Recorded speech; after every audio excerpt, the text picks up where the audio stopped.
Hi friends, welcome to 5 star rating kitchen. ఈరోజు మనం కిచెన్లో తయారు చేసుకునే రెసిపీ చద్దన్నం. పెద్దల మాట చద్దన్నం మూట అంటారు. ఎందుకనేది మనం రెసిపీ అయ్యేలోపు తెలుసుకుందాం. ముందుగా ఈ చద్దన్నం ఎలా తయారు చేసుకోవాలో చూద్దాం. ఒక 1/2 లీటర్ పాలను తీసుకొని బాగా మరగనివ్వాలి. ఇవి ఒక పొంగు వచ్చే వరకు మరగనివ్వాలి. ముందు రోజు రాత్రి 1 కప్పు రైస్ని తీసుకొని ఒక కుండలో కానీ ఒక గిన్నెలో కానీ వేసుకోవాలి. కుండ వల్ల మనకి ఎన్నో లాభాలు ఉన్నాయి.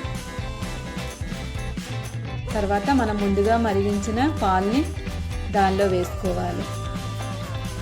ఈ రైస్ మొత్తం మునిగే వరకు వేసుకోవాలి.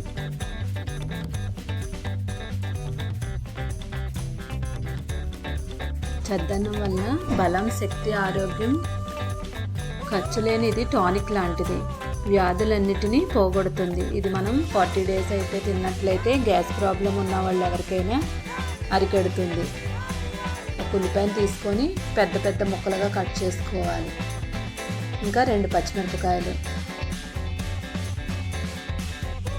వేసుకొని బాగా కలుపుకోవాలి. మనకి నైట్ అంతా ఇది ఉంచుకోవాలి. కనీసం ఒక 14 గంటలు 12 గంటలైనా ఉంచాలి. దీనిలో కొంచెం పెరిగేసుకొని కలుపుకోవాలి. ఇప్పుడు దీన్ని మూత పెట్టుకొని ఉంచుకోవాలి. మరుసటి రోజు ఉదయం దాన్ని మూత తీసుకొని చూడండి. ఇప్పుడు బాగా మన చద్దన్నం అది రెడీ అయిపోయింది.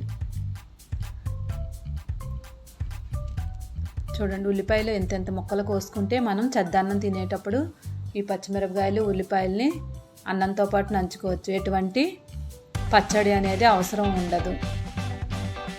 దీని ఫ్లేవర్ అంతా నైట్ అంతా ఉండడం వల్ల ఫ్లేవర్ అనేది దిగుతుంది.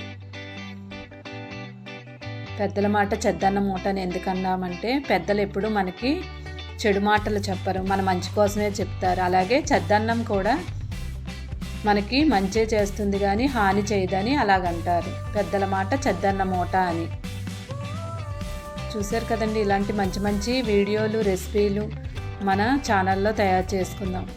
ఆరోగ్యకరమైన హెల్తీ ఫుడ్స్ని కూడా తయారు చేసుకోవచ్చు. మీకు కనుక ఈ వీడియో కనుక నచ్చినట్లయితే తప్పకుండా లైక్ చేయండి, షేర్ చేయండి, సబ్స్క్రైబ్ చేయండి.